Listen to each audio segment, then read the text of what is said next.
Let's be honest, it was a terrible night last night. It was a terrible night for women, for children, for the hundreds of thousands of hardworking immigrants who make this country go, for healthcare, for our climate, for science, for journalism, for justice, for free speech.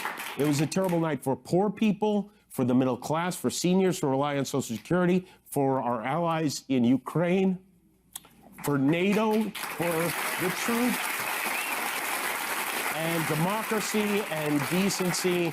And it was a terrible night for everyone who voted against him. And guess what? It was a bad night for everyone who voted for him, too. You just don't realize it yet. Yes! Yes!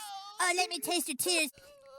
Your tears are so yummy and sweet. Oh, the tears of unfathomable sadness. Yummy. The left is still reeling in their loss to Donald Trump, right? Kamala Harris couldn't hold a candle to him because simply the Democrats as a whole have abandoned your average everyday Americans, instead trying to go for their new spokesperson, the illegal immigrant, and of course trying to rely on those elites in Hollywood and in the tech media, etc., to go ahead and try to bolster their numbers. And who would have thought it wouldn't have turned out that well? So what we're going to see today, of course, is a lot of leftists really not understanding what the heck went wrong. But before we get to these clips, please like and comment on this video so we can break through the algorithms. Here we go. We are about to enter a political period that will have consequences for the rest of our lives.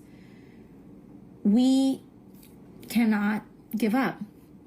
We now find ourselves in a time in history that has precedent, and we find ourselves, I believe, in a time where there are, let's say, peers in history of mass movements of people that mobilize to protect one another in times of fascism and authoritarianism. And this is the era that we are poised to enter. Donald Trump has talked about turning the military on U.S. citizens that he deems his domestic political enemies. Authoritarians and people that he affiliates closely with and strongmen abroad in regimes like that, it is not uncommon to jail political dissidents or legislative opponents. This is the world that we very realistically may be entering. So despite Donald Trump winning the popular vote as well as the Electoral College to become president of the United States, AOC is over here saying we cannot give up. We must pursue that losing agenda of wide open borders, that losing agenda of transing the children, that losing agenda of high taxes, right? That losing agenda of world instability. That's what we have to pursue. And don't worry, we will continue to fight for it. Right? And of course, then she talks about peak fear mongering, essentially saying Donald Trump is going to be jailing and going after his political opponents, the political dissidents in his party, because he's such a fascist. Have you not paid attention to the last 4 years, AOC? What has Joe Biden done? Don't forget, he actually went after reporters for not revealing their sources. And don't forget all of the January 6th protesters who were arrested for simply standing around outside of the building. And of course, all the people who were arrested for walking into the building after invited by the police. Okay, so all of these people, of course, have been prosecuted as well. And of course, the big one, sticking the DOJ and the FBI and meeting with local prosecutors who all just happened to bring charges against his chief political rival. Where have you been living? What have you been paying attention to? Oh, that's right. You're a self-avowed socialist, so you're probably completely fine with all those strong-arm tactics from Joe Biden, aren't you? But to my complete surprise, other leftists have actually taken this as an opportunity to do some self-reflection and see what the heck happened to the Democrat Party. Why did Kamala Harris lose so bad? Check this out from the Pod Save America podcast. So guys, tough day.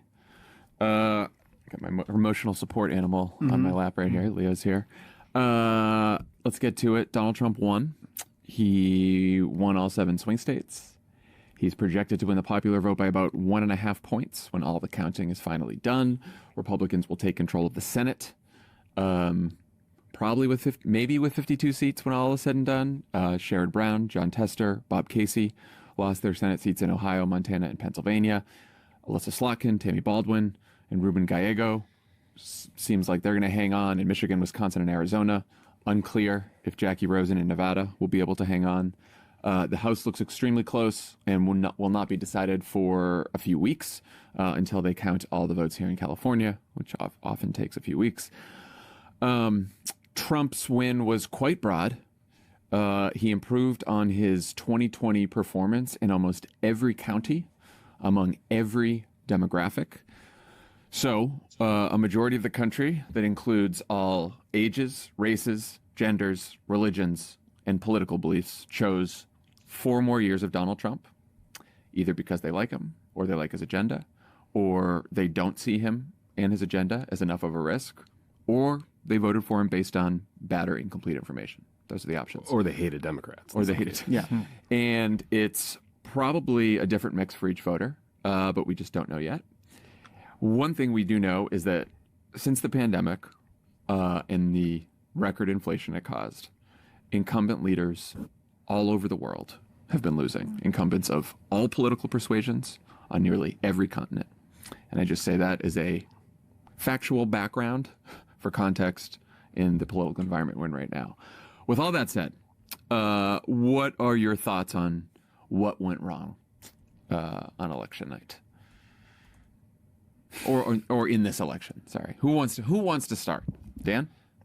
Oh, thank you. You were about to speak, so I figured let's go. That was me trying not to speak, but we're going to get to this moment anyway, so here we are. I think you hit on the most important point, which is this is a brutal political environment. Right? And this is the polling was telling us this for years now. 3/4 of voters think the country's on the wrong track. 2/3 are unhappy with the economy. In the exit polling, 45% of voters said that their family's personal financial situation was worse off than it was 4 years ago. The incumbent president has an approval rating of about 40 or 41%. Those are all of the elements in which an incumbent party loses an election. And then you add to the fact that our nominee, who I believe ran an incredible campaign under incredibly difficult circumstances, has been the nominee for about 110 days, I think.